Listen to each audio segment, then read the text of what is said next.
This week, I am in the throes of getting back into the swing of things after the holidays.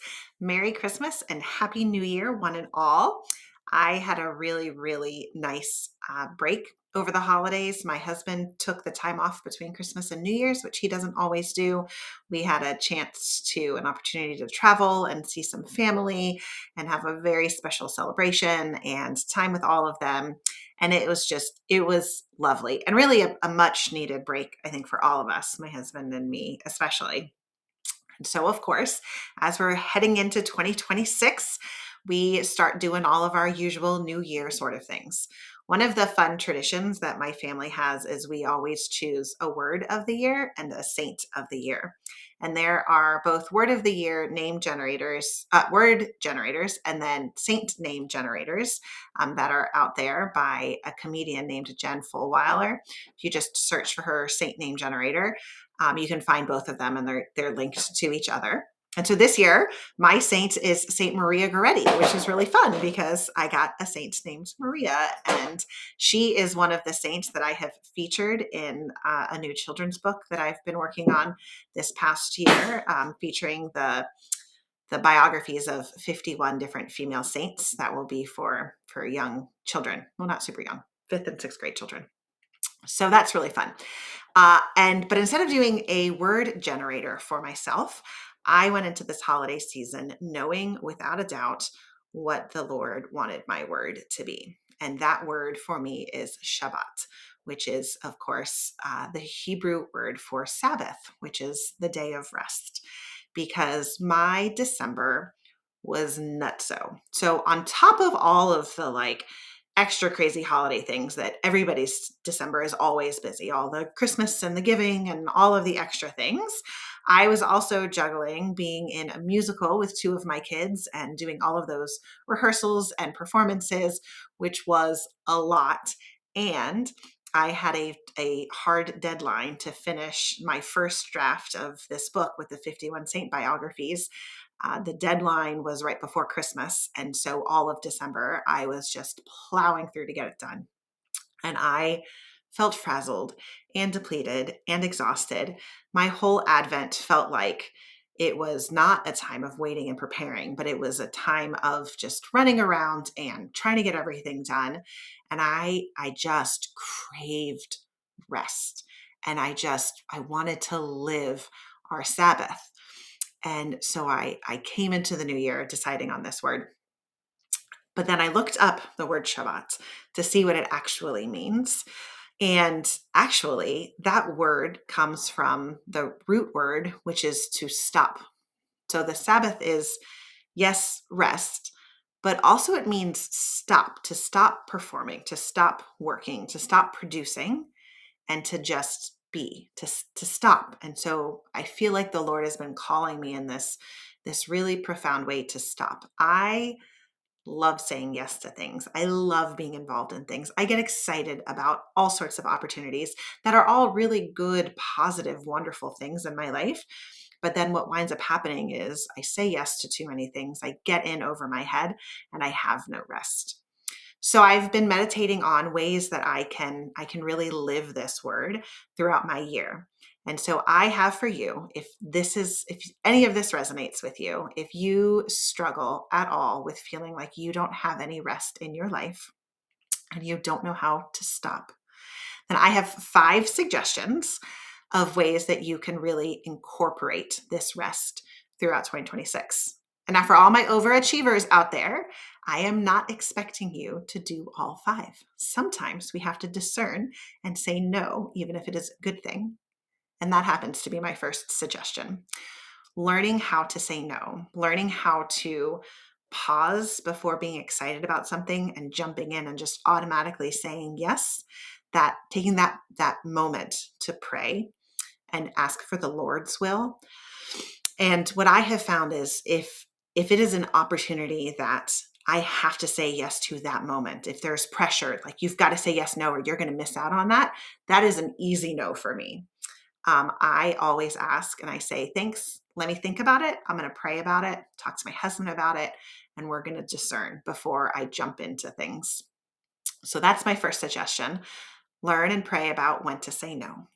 The second one, which I've kind of already hinted at a little bit, is, I mean, the word Shabbat, Sabbath, right, is the Lord's day. And we all know that we shouldn't be working or producing on our Sundays. And yet, it really is very, very easy for that day, which is a day when many people don't have to go to their traditional paid job. So then it becomes the day when all of their household jobs and chores and obligations get done. And it really should be a day for taking time to be with the Lord, taking time to be with family, and taking time to recharge and restore ourselves.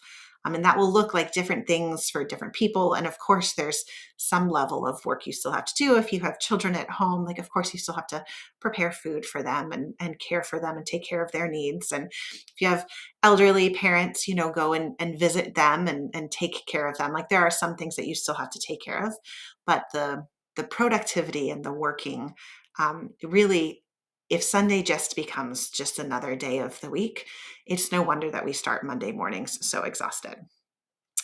My next suggestion for you for this year, and for myself as well, is to make sure we take time for silence in this very, very noisy world that we have found ourselves.